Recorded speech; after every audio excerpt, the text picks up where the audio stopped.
Bienvenue à la sclérose en plaques, j'en parle. J'espère que vous allez bien. Je suis très heureux de vous apprendre que, vous le savez peut-être, je l'ai partagé un peu, mais je suis content d'avoir réussi à amasser beaucoup de fonds pour la sclérose en plaques.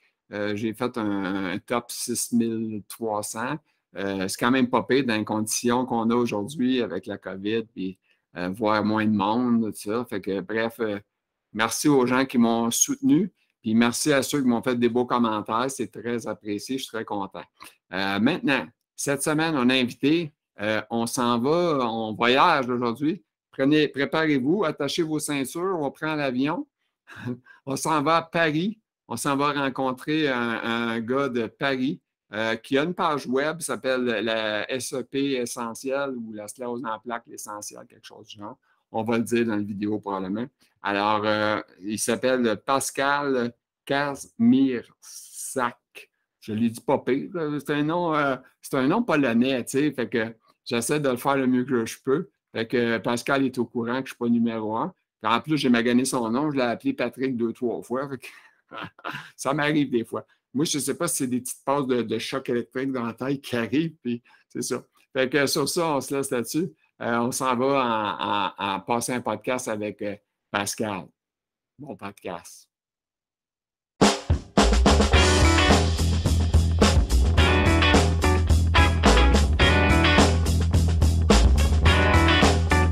Bienvenue, mon ami Pascal. Je vais nommer son nom. Il va me pardonner, c'est sûr, parce que j'ai pratiqué une couple de fois puis je me suis trompé. Fait que je vais essayer je le dépelle en trois prononciations. Parce qu'oubliez pas, là, mesdames, messieurs, qu'on est loin. On est à Paris. Il est dans l'est de Paris, monsieur. Alors, c'est son nom de famille, il est polonais. Comme je ne suis pas polonais, évidemment, je vais faire de mon mieux. Kazmierczak. Oui. Hein? Hey, après l'avoir dit 50 fois avant, hey, comment ça va, Pascal? Aujourd'hui, toi, et on s'est parlé une couple de fois, moi et lui, et j'ai eu la chance de savoir qu'il y avait la COVID. Fait que parle-nous de tout. Ta santé, sclérose en plaques, comment ça va? Comment tu es aujourd'hui? Comment tout va? Parce qu'il est en fin de COVID, là, je pense, c'est ça? Ouais, je suis en période de Covid puisque j'ai encore attrapé une nouvelle fois le Covid, donc ça fait 2 fois. Et là, ça va. Un peu stressé, donc du coup, le stress me pose des problèmes avec la sclérose en plaques sur les jambes. J'ai problème de troubles de mobilité. Voilà. Mais ça va bien. Il y a le soleil, comme tu vois, derrière moi. Donc tout va bien. Oui, voilà. C'est l'extérieur qu'on voit? Ouais, c'est un extérieur virtuel. Ah, OK. Parce que j'étais là, j'ai dit, mon Dieu, Seigneur, ça a l'air d'un cadre, tu sais. Là, il me dit, c'est du virtuel. Bien, il est réussi, en tout cas, il est super beau. C'est très bien. Écoute, Pascal, la COVID, ça s'en va tranquillement. Là, tu as parlé un mot qui m'a touché un peu, moi aussi. Le stress. Ça agit, ça t'affecte, ça? Parce que il y a beaucoup de monde ici au Québec qui sont stressés aussi, là. Fait qu'ils vont vouloir t'entendre là-dessus parce que la sclérose en plaques, le stress, je pense, c'est lié, hein? Oui, absolument. Alors, on ne peut pas dire que le stress cause la sclérose en plaques, mais le stress cause une amplification des symptômes. Donc moi, les amplifications, c'est principalement les jambes, hein. Si je suis trop stressé, je suis incapable de me lever, incapable de marcher derrière. Donc, ça me pose des soucis. Et ça m'a causé une poussée. En 2016, j'ai eu une poussée à cause d'un stress important au travail avec un collègue qui n'y avait pour rien, hein, mais je ne me suis pas aperçu moi-même de l'amplification de mes symptômes. Je me suis mis à mettre une béquille pour marcher. Et en fin de compte, au bout de quelques jours, je me suis effondré à l'accueil de mon entreprise. Mon patron est sorti, il m'a dit « Pascal, je ne veux plus te revoir tant que tu n'auras pas été à l'hôpital et regarder ce qui se passe. » Et j'étais en pleine poussée. Voilà. Donc, je me suis retrouvé aux urgences chez nous. Et puis, j'ai eu une poussée avec des séances de Bollux de cortisone. Ah, OK. Ouais, c'est ça.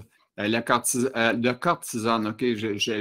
Dans ma tête, je pensais Botox. T'as-tu du Botox, sérieusement?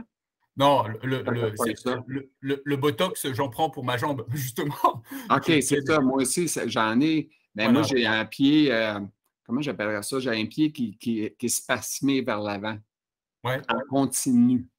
Ça en veut dire continu. Ouais, qu'il lâche jamais. C'est ouais, toujours, moi, j'ai des toujours. problèmes de relevé du pied et dans la marche, j'ai quelques difficultés dans la marche. Voilà. Donc, OK. des séances de Botox tous les 4 mois, 3 à 4 mois à peu près. OK, c'est ça, Voilà. ça peut pas ça. C'est 3 mois, 4 mois. Ça dépend comment l'urologue a du temps, puis il a le temps de te Ouais. faire, là. Pas Après, l'urologue, je me suis mélangé, j'ai dit urologue, mais on voulait dire neurologue, excusez. mais après, tu vois, le Botox, la première fois, tu as l'impression vraiment que tu remarches un peu mieux. Mais après, je pense que c'est le deuxième effet où tu vois plus trop tu ressens plus cette même impression que tu as eu la première fois. Ben, Euh, je sais pas toi, excuse, je sais pas si toi, tu es comme moi. Moi aussi, j'en reçois. Quand je pars, j'ai comme l'impression de voler. Ah, wow, ça va bien, je suis content. 2 jours plus tard, je ne ressens pas grand-chose, là. C'est pas. c'est ça, c'est exactement ça. Et je pense que c'est psychologique. C'est une partie psychologique aussi derrière. Donc voilà. Donc difficile quand elle me dit est-ce que vous en voyez un intérêt ou pas, j'ai du mal à lui répondre. Je ne sais pas. C'est mieux d'en prendre que pas en prendre. Tu sais, moi Oui, aussi, peut-être. pareil, tu sais, je me dis, tu sais, si c'est pas bien, bien terrible, ou je dis, je continue. Tu sais, je continue. Tu sais, c'est pas un choix, là. Tu sais, on essaie de, on essaie de que ça fasse du bien. Ouais, Le- si absolument. ça t'a donné 2 jours, ça nous a donné 2 jours qu'on était vraiment mieux. Fait C'est que ça. c'est quand même drôle qu'on parle, puis on parle du même langage, là. Mais je sais qu'il y en a d'autres. Il y a un gars que j'avais interviewé, Luc Paradis, il va se reconnaître. Lui aussi, il a du Botox. Je ne sais pas à quel niveau ça l'influence dans sa maladie, comment il va mieux ou Mhm. c'est ça. Alors, ça m'amène à une autre question. On a parlé de Botox, c'est le fun. Euh, Là, toi, ton âge, c'est quoi? On peut-tu le dire? Tu as l'air Alors, jeune quand même, on sait que tu n'es pas jeune, là, merci. Allez, Alors, je sais, j'ai- tu m'as dit l'autre jour, j'ai 38 ans. J'ai trouvé que tu exagérais un peu. Non, j'ai 58 ans derrière et j'ai été diagnostiqué à 46. Voilà, donc j'ai été diagnostiqué sclérose en plaques. C'est pas jeune pour être diagnostiqué. La C'est question, sûr, c'est ça? c'est surtout vieux et on se pose toujours la question, hein, diagnostiqué 2012, aujourd'hui on est en 2022 et avec mon neurologue, on se pose toujours la question, est-ce que je suis en CEP récurrente rémitante ou est-ce que je suis en progressive primaire au moins? Ben, Hein, on ne sait toujours pas.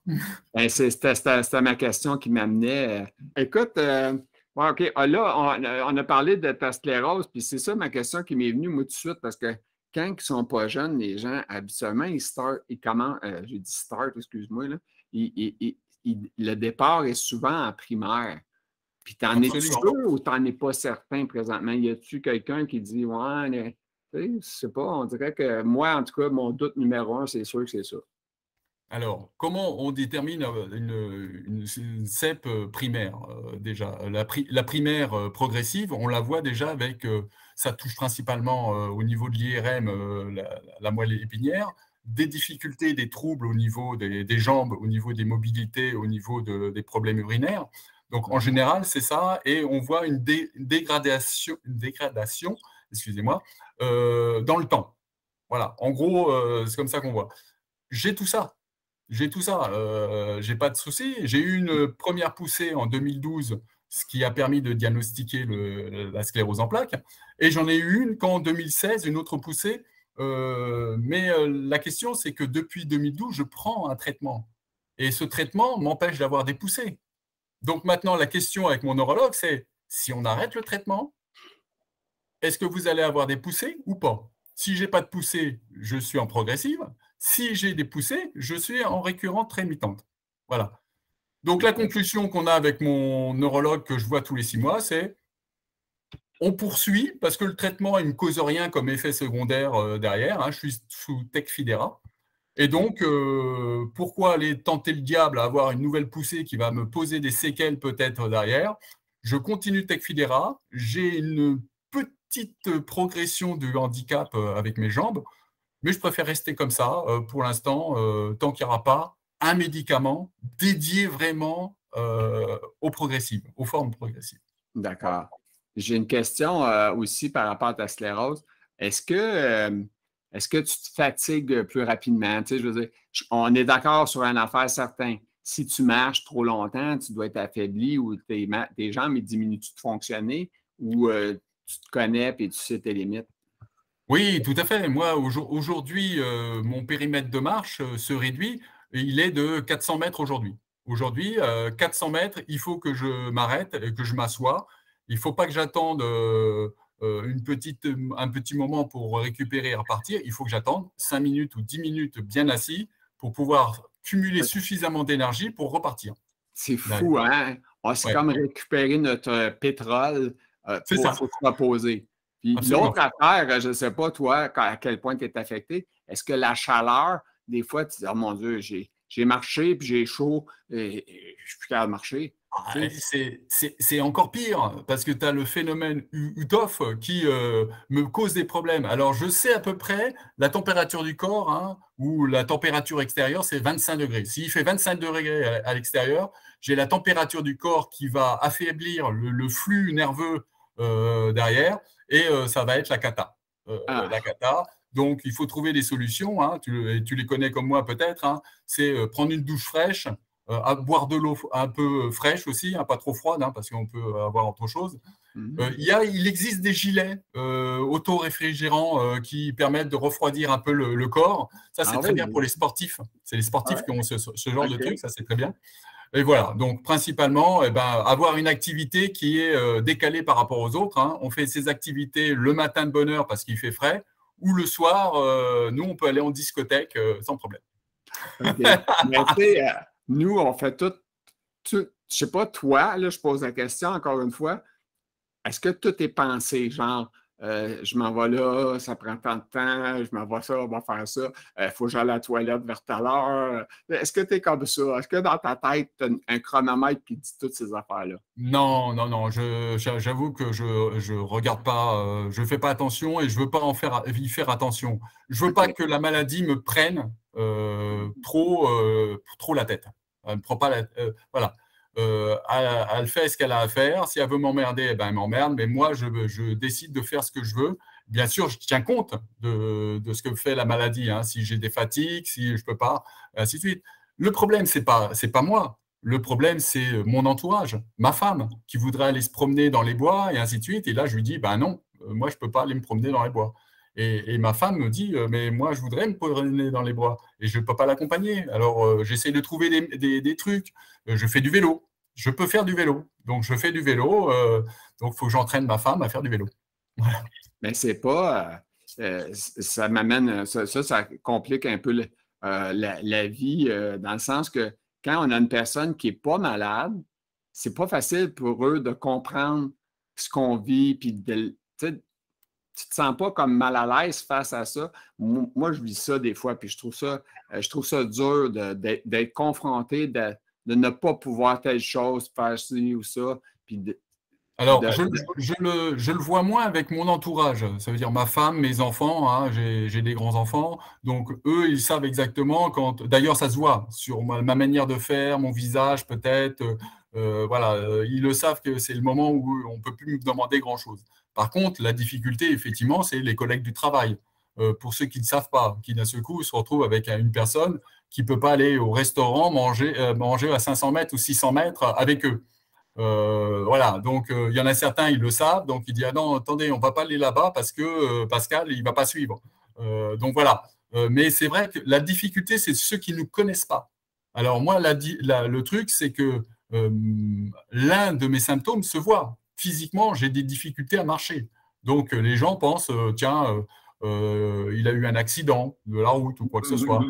Tiens, il a peut-être un peu trop bu dans la journée parce que je navigue. Voilà. Mais est-ce Mais que tu le verbalises-tu à tes gens qui travaillent proche de toi ou tes j'ai besoins? pas, je ne l'ai pas dit forcément à tout le monde. Ça dépend des. En fin de compte, moi, je suis dans une entreprise, je suis consultant informatique hein, et je vais chez des clients. Donc, nous, les consultants de notre entreprise, hein, on est 1800 à peu près, là où je suis à Paris. Je ne les vois pas tous, je ne les connais pas tous. Donc, comment ça se passe pour le travail? Ben, c'est simple, quand j'ai une mission chez un client, déjà, c'est mon manager qui tient compte de la mission par rapport à mes difficultés. Donc, mon manager est au courant, hein, il est très bien au courant de mes difficultés et de ce que je sais faire ou pas faire, ou ce que je ne suis plus capable de faire aujourd'hui. Donc, c'est mon manager déjà qui sélectionne avec les commerciaux en leur disant bah, cette mission, Pascal, il peut le faire ou pas. Ça, c'est la première chose. Après, la mission, je l'ai trouvée. OK. Le commercial va me dire Pascal, il faut aller voir le client. On va aller voir le client. Je fais un entretien. À chaque fois que je fais une nouvelle mission, c'est un entretien d'embauche à chaque fois. Et donc, je discute avec le client. Et c'est là la difficulté de savoir à estimer la mission. Est-ce qu'elle est vraiment possible pour moi ou pas possible? Donc, avant, ce que je fais, c'est que j'en parle un peu avec le commercial, parce que le commercial ne me connaît pas forcément. Donc, le commercial, je lui annonce tout de suite un peu les difficultés que je vais avoir. Et après, la discussion à l'entretien avec le client, eh ben, c'est en fonction du client. Voilà, c'est le feeling. Le feeling. En fonction du feeling, en fonction de ce qu'attend le client, je lui dis ou je lui dis pas les difficultés ou les besoins que j'ai. Je lui dis pas quelle maladie j'ai. C'est pas à lui de savoir. Il n'a pas besoin de le savoir. Ce qu'il a besoin de savoir, lui, c'est de savoir qu'est-ce que j'ai besoin, moi, pour travailler dans de bonnes conditions. Okay. Voilà. Après, je fais un point avec le commercial et on accepte ou que j'accepte pas la mission. Voilà, c'est comme ça que ça se passe en général. Puis, toi, je sais que tu es impliqué dans la sclérose en plaques. Tu as une page, hein, je pense que tu as créée. J'aimerais bien que tu en parles aux gens. C'est quoi ta page? Pourquoi tu as fait ça? Ouais, alors en fin de compte, dans le parcours sclérose en plaques que j'ai eu, il y a un moment donné, je me suis informé sur la sclérose en plaques et j'ai dit, tiens, je vais aller voir les réseaux sociaux pour aller voir un peu ce qui se raconte sur la sclérose en plaques. Donc, je me suis informé avant d'aller voir les réseaux sociaux. Et quand je suis arrivé sur les réseaux sociaux, je me suis aperçu que beaucoup de gens cherchaient de l'information. Il y a beaucoup de gens qui disaient aussi des conneries derrière. Donc, je me suis dit, ben, il faut corriger tout ça. Et petit à petit, je me suis mis à corriger, à informer, à expliquer aux gens des informations qu'ils avaient erronées ou qui cherchaient. Et comme à chaque fois, je répétais toujours la même chose, j'ai créé un groupe qui s'appelle Sclérose en plaques, l'essentiel, où dedans, c'était pour moi, simplement pour moi, où je mettais dedans des liens sur des informations que je faisais copier-coller directement dans les réponses dans les groupes d'aide et d'entraide. Et petit à petit, il y en a qui se sont aperçus que je pointais sur cette base de données et ils sont allés sur la base de données. Et petit à petit, au début, j'étais tout seul parce que je voulais être tout seul. C'était mon groupe à moi pour mes informations que je diffusais aux autres. Et petit à petit, il y en a eu 10, 50, 200, 500, 1000. Là, on est à 2500 personnes qui sont abonnées sur ce groupe qui n'était pas destiné du tout à… Voilà. Un succès story. Oui, en moins d'un an, je suis tombé sur 2500 abonnés en moins d'un an. Voilà. Parce que les gens cherchent de l'information, mais surtout de l'information fiable et vérifiable. Et c'est ça l'important de ma base, c'est que j'ai que de l'information que j'ai prise sur des sites fiables ou des informations qui ont été récoltées. Et maintenant, vu que tu as beaucoup d'informations, tu vas être capable de me dire combien de gens à peu près en Europe ou dans le coin où tu demeures, combien de gens touchés par la maladie de la sclérose en plaques? On va prendre Paris, exemple. Là. Déjà, en France, hein, on est 130 000 personnes à être touchées par la sclérose en plaques. Dans le monde, je crois qu'on en est à 2 millions aujourd'hui, à peu près, un peu plus de 2 millions. C'est incroyable, hein? 130 000 personnes sur un bassin de population. De combien de personnes vous êtes? Je n'ai plus du tout de chiffres là-dessus. Je crois qu'on est 68 millions, à peu près, en France. C'est quand même, c'est du monde, hein? 130 000 personnes malades. Puis, est-ce que tu dirais que dans Paris, est-ce que c'est bien fait pour les personnes malades handicapées, genre salle de bain, restaurant, espace, chaise roulante, stationnement, etc.? Alors, pour ce qui est, alors, on a quand même une loi qui est sortie en France, hein, qui permet en fin de compte que toute nouvelle construction dans le domaine public, ça veut dire tous les accès dans des immeubles publics, doivent avoir des accès pour les personnes à mobilité réduite. Donc, forcément, l'adaptation d'une rampe pour monter avec des fauteuils roulants, des toilettes accessibles, voilà. Donc, tout ça, ça devrait être fait.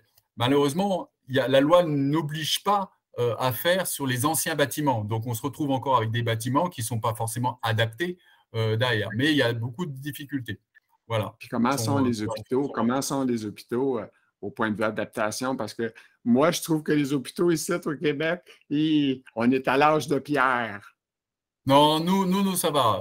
Les hôpitaux, en général, sont bien conçus et sont bien adaptés justement pour la OK. circulation à cause des brancards hein, derrière. Donc, non, on n'a pas trop de difficultés derrière. Puis les patients ont-ils des chambres uniques, dépendantes de, tu sais, êtes-vous tous tassés ensemble? C'est un choix. Voilà, en fonction des disponibilités, c'est un choix. Voilà. OK. Tu peux Ben, avoir des chambres individuelles ou des chambres doubles en général. Il n'y a plus OK. de grandes chambres derrière. C'est individuel ou double.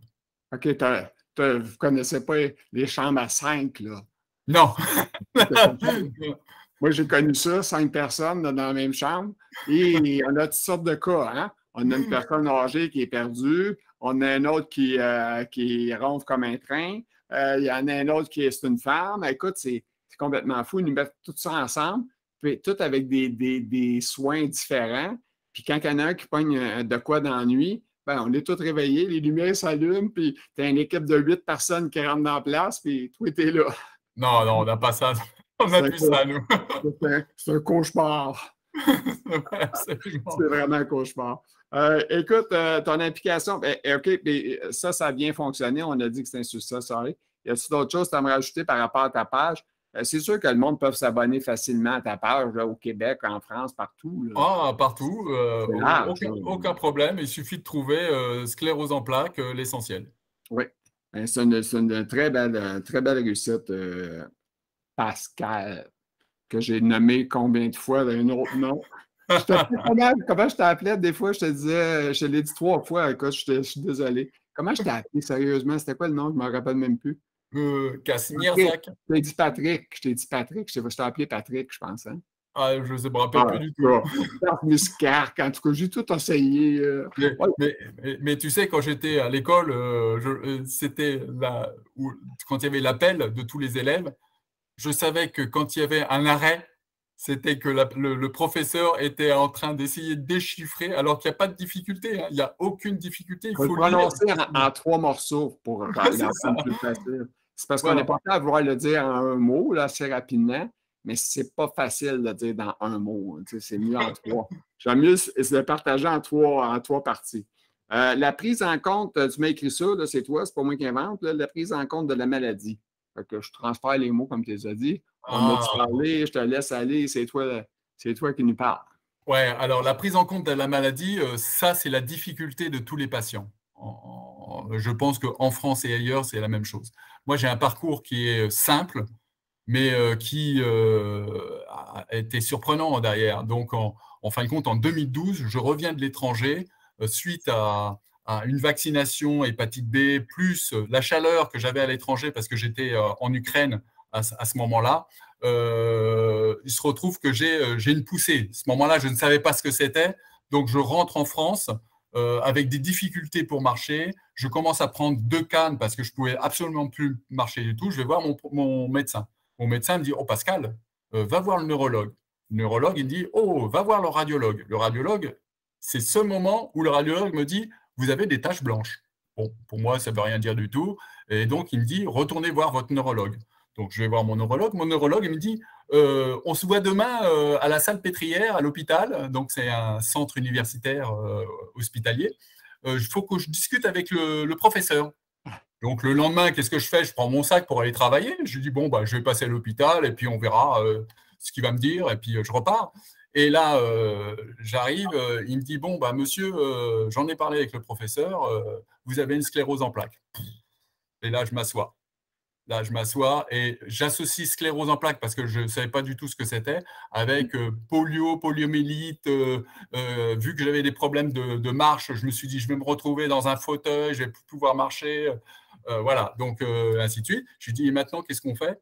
Il voit ma tête hein, quand même. Hein. Il me dit, mais vous n'avez pas été sur Internet chercher? Je lui dis, mais vous êtes le médecin, c'est vous qui allez me diagnostiquer derrière. Je ne vais pas aller chercher sur Internet, savoir ce qui se passe, et ainsi de suite. J'attends votre réponse d'abord. Il me dit, bon, bah, maintenant, on va faire du Bollux, on va monter dans les étages. Je lui dis, ouais, et combien de temps? Il me dit 3 jours. Je lui dis, ah, je ne sais pas ce que j'avais prévu, moi. Je ne sais pas. Donc, on monte dans les étages, et là, c'est le fantastique. Il chope une infirmière, et il dit à l'infirmière, bon, bah, il y a monsieur Kesmirza qui vient d'arriver. Il lui faut 3 jours de Bollux et puis en même temps, on va en profiter pour lui faire une ponction lombaire. Et là, l'infirmière se retourne vers lui, elle regarde et elle lui dit, mais monsieur, on est fermé pendant 1 mois. Ça n'a pas de bon sens. Ça n'a aucun bon sens. Et ça continue. Hein. Donc, je retourne vers le neurologue, je lui dis, bon, maintenant, qu'est-ce qu'on fait? Parce que j'ai la chance de ne pas paniquer, voilà, je prends ça bien et je lui dis, qu'est-ce qu'on fait maintenant? Et là, il me répond, ben, vous revenez en septembre. Il en était quel mois? Donc, on est au mois de juillet, hein, on est fin juillet. Hein. Okay. Mois de septembre, je suis en pleine poussée. Et là, je me dis, bon, il faut que je prenne ma femme, mes enfants, que je parte en vacances et ainsi de suite. Je suis incapable de marcher, il faut que je prenne la voiture pour aller en vacances. Ça va être l'enfer. Mais je prends la voiture, je vais en vacances. Et bien sûr, comme je suis dans une poussée, tu sais ce qui se passe, hein, bah, la poussée, elle disparaît petit à petit. Donc, je reviens au mois de septembre à l'hôpital. Et puis, en bonne forme. Oui, en bonne forme. Mais ils me font quand même les 3 jours de Bollux. C'est fantastique. C'est fantastique. Donc, je montais les escaliers, j'étais en pleine forme et ainsi de suite. Et bien sûr, la ponction lombaire. La ponction lombaire, c'était sympa. Donc, tout se passe bien. On est en 2012. 2012, il me donne un premier traitement qui est Avonex. On ne me donne pas le choix, hein. C'est Avonex. Bon, je ne cherche pas à comprendre, je ne sais pas. Et puis, je suis déjà diabétique. Donc, je prends déjà des médicaments. Donc, voilà, un médicament de plus. Donc, Avonex et des seringues 1 fois par semaine. Ouais, ok, bon, bah, je vais prendre. Et en fin de compte, je suis resté comme ça, sans me poser des questions sur la sclérose en plaques, jusqu'en 2014. En 2014, j'ai commencé à avoir trop de problèmes pour passer les douanes avec les seringues d'Avonex, parce que je reste souvent à l'étranger, dans les pays de l'Est principalement, et les Russes sont vraiment difficiles avec les médicaments. Il faut que l'ordonnance ne soit pas seulement en anglais, il faut qu'elle soit en russe aussi. Ils n'aiment pas les seringues pré-remplies. Voilà, ça me pose beaucoup de problèmes pour mon travail. Donc, du coup, je vais voir mon neurologue et je lui dis, tu n'as pas quelque chose à me donner là, à la place des seringues, un médicament? Ah, j'ai de la chance. 2014 vient de sortir le Tecfidera qui est disponible en pharmacie hospitalière. Donc, il faut que j'aille à l'hôpital chercher le médicament. Donc, du coup, je suis sous Tecfidera et je le suis toujours jusqu'à maintenant. Et je vais pouvoir passer toutes les frontières sans aucun problème. En gardant bien sûr ces médicaments dans son petit sac en cabine, parce que si vous les mettez en sac dans la soute, le sac, vous pouvez le perdre. Et retrouver les médicaments à l'étranger, vous pouvez toujours vous accrocher. Surtout si on a besoin. Hein, tu sais, ça m'est arrivé 1 fois à Saint-Pétersbourg à perdre ma valise et tous les médicaments qu'il y avait dedans. Ah oui. Puis à ce moment-là, tu ne peux pas rentrer dans la pharmacie de ce coin-là et dire, écoute, j'ai une prescription, ça marche. Alors, on peut, mais il faut les payer. Il faut payer, en fin de compte, les médicaments et pas forcément la même dose. Okay. Voilà, donc un peu difficile. Mais bon, voilà. Donc, on m'a retrouvé la valise, mais 3 semaines après. À Paris, toi, tu n'as pas besoin, autrement dit, de débourser des sous pour les médicaments. C'est ça? Il y en a Oui, c'est ça. En France, on a un système de soins qui est quand même privilégié, je dis. Hein. On est vraiment des privilégiés, puisque notre sécurité sociale, chez nous, notre assurance, hein, ce qui correspond à l'assurance, en fin de compte, est gratuite. Tous les soins et tous les médicaments sont pris en charge par notre sécurité sociale. Voilà, donc dès qu'on a une maladie chronique, donc que ce soit le diabète, que ce soit la sclérose en plaques ou d'autres maladies, tout est pris en charge directement. Voilà, ça c'est la bonne chose. C'est comme ici un peu, là. Mais nous autres, c'est comme ça, mais on partage un petit peu d'argent. On a un montant d'argent qu'on donne annuellement, c'est avec l'assurance gouvernementale. Sinon, il y a l'assurance privée dont on donne un partage, là, je crois, mais en tout cas. C'est des médicaments qui sont dispendieux, là. Il y en a qui sont chers, là.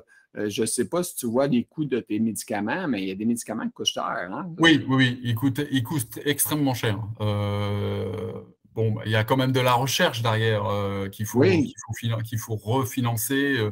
Voilà, donc c'est un peu logique, mais c'est vrai qu'il y a des coûts qui sont quand même extraordinaires derrière.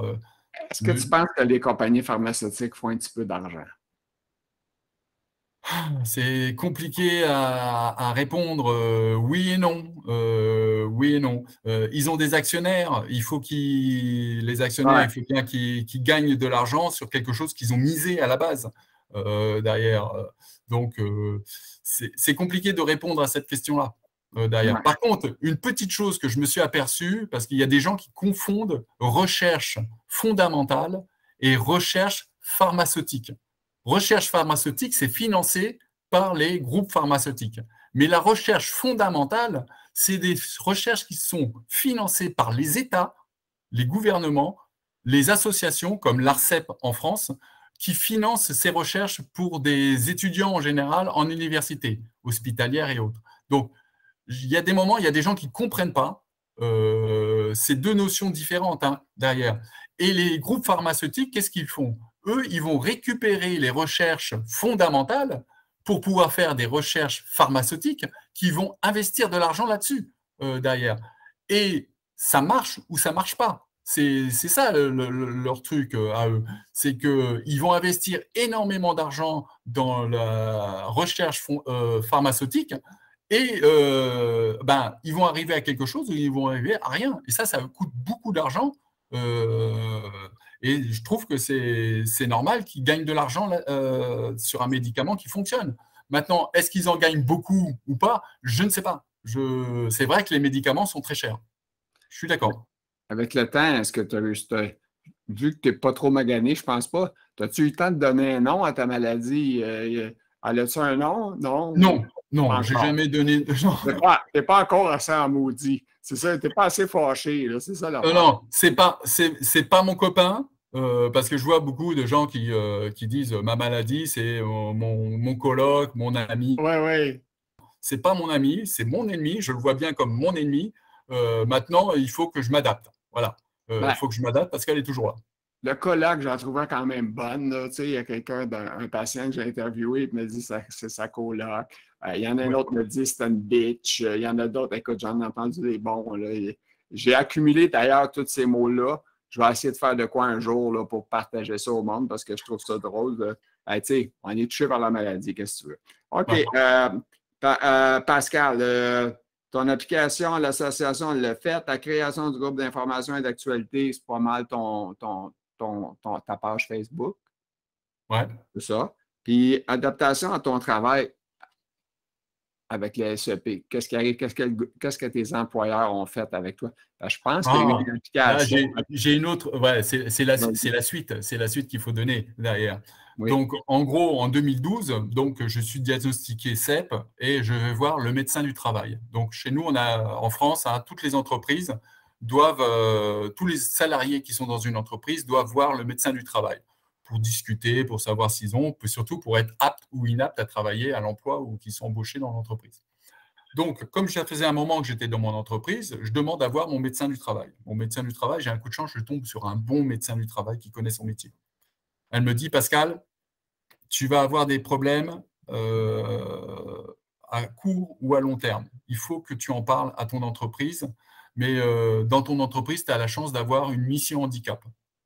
Et cette mission handicap, elle est tenue par un des collègues que je connais.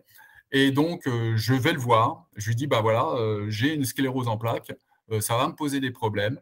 Il me dit, écoute Pascal, on va manger ensemble, on va en discuter et tu me diras ce que tu veux.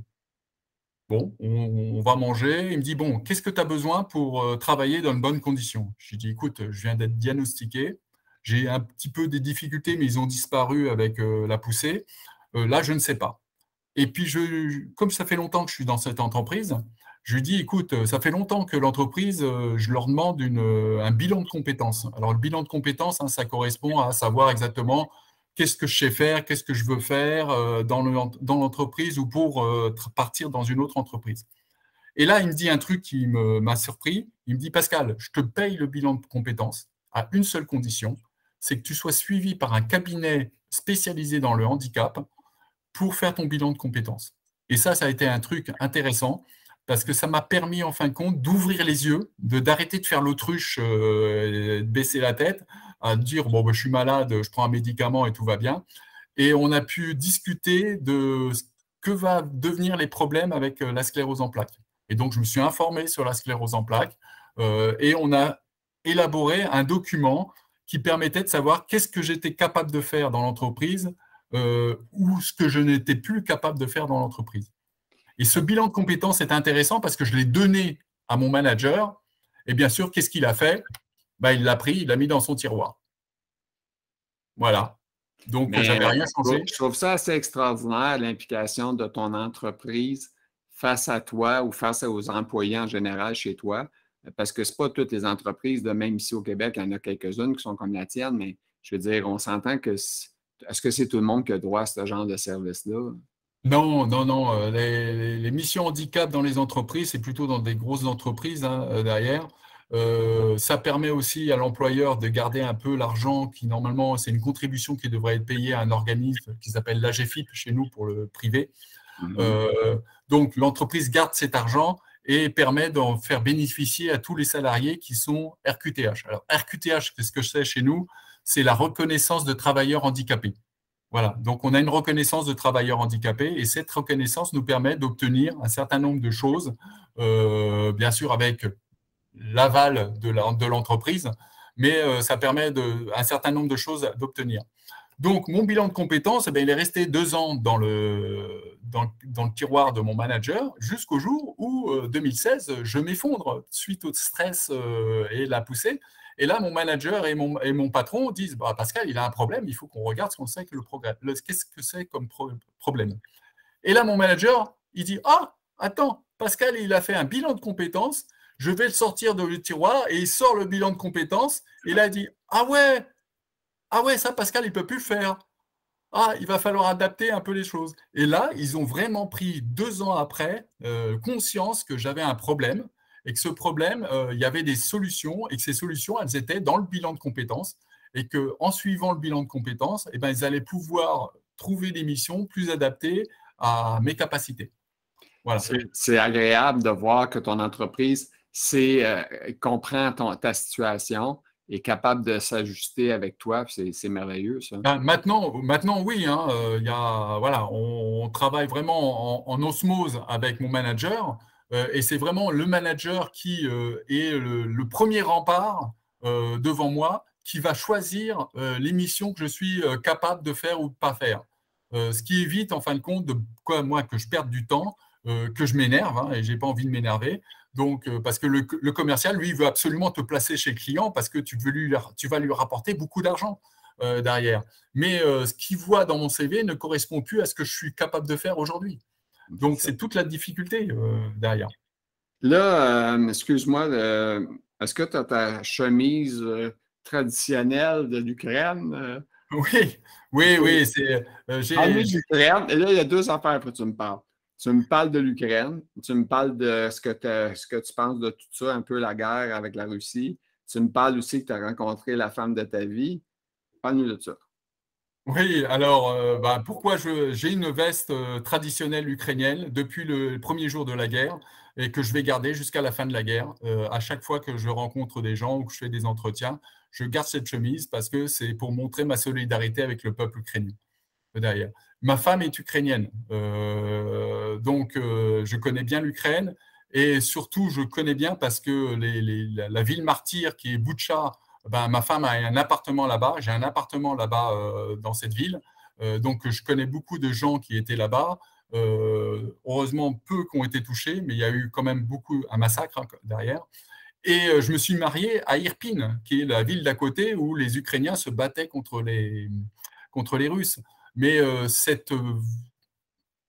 force de résister aux Russes, je l'ai déjà vu en 2012 et en 2014. En 2014, je me rappellerai toujours lors des barricades sur la place Médane, où tu avais tout le long de la grande rue, qui est une grande rue comme les Champs-Élysées, où il y avait des tentes, on était l'hiver, hein, il y avait des tentes avec des Ukrainiens qui étaient en loge presque, en soldats, faux soldats et ainsi de suite, et qui faisaient du feu et qui allaient se battre sur les barricades de l'autre côté, ce qui était incroyable. Et c'est là le terme patriote.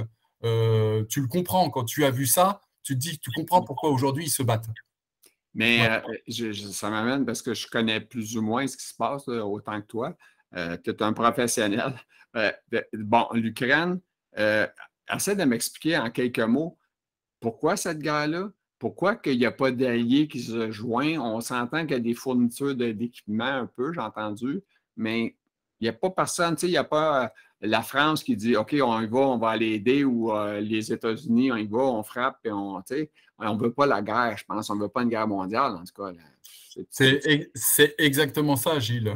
Aujourd'hui, on peut se permettre aujourd'hui de donner de l'équipement principalement aux Ukrainiens, mais c'est une guerre où il faut faire très attention pour ne pas rentrer dans une guerre mondiale derrière, et avec les Russes qui pourraient faire n'importe quoi. Mais ce n'est pas les Russes en eux-mêmes qui a un problème. On a un problème avec Poutine. Voilà.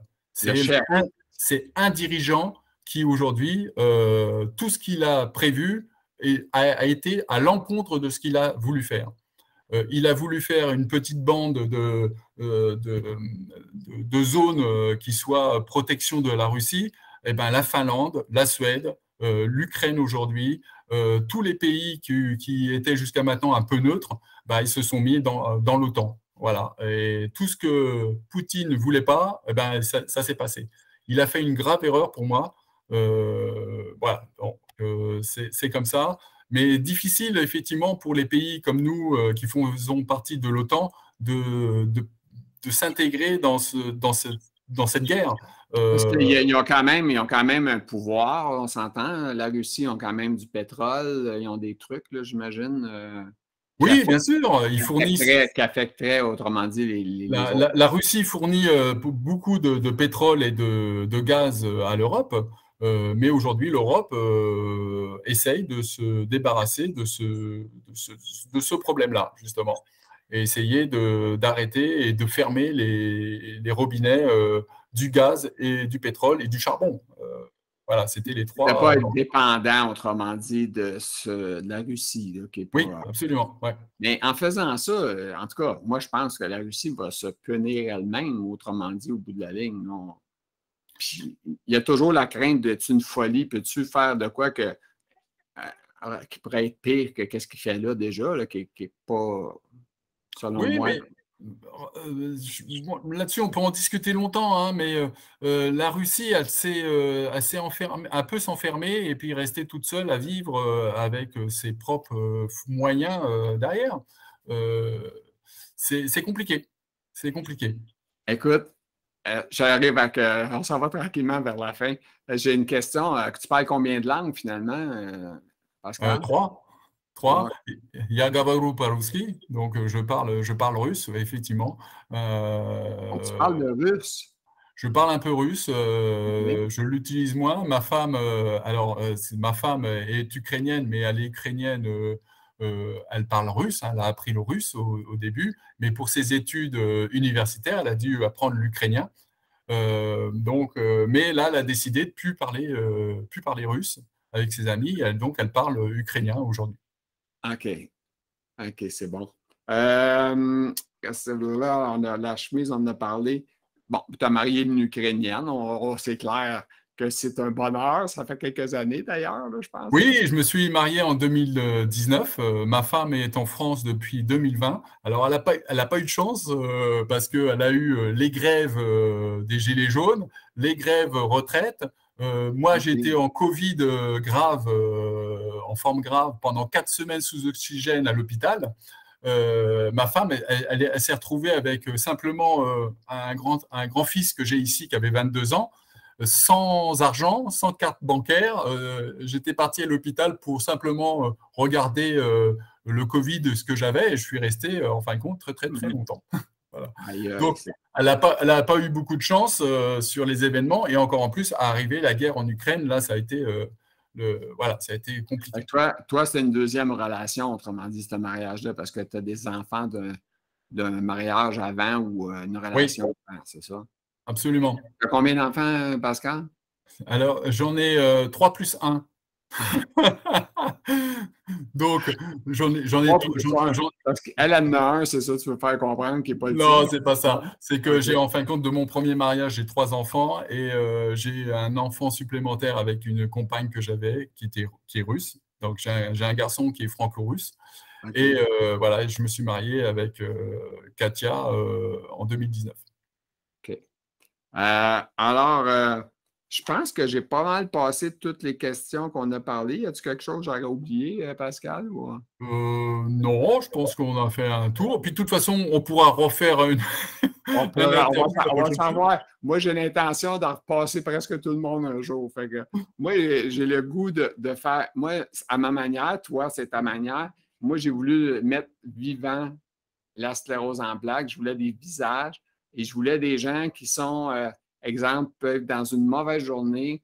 Puis je suis content qu'elle partage pareil. Tu sais, parce qu'il y en a des fois qui me disent ah, mais là, aujourd'hui, de la misère à parler. J'ai dit c'est correct, c'est ça qu'on veut.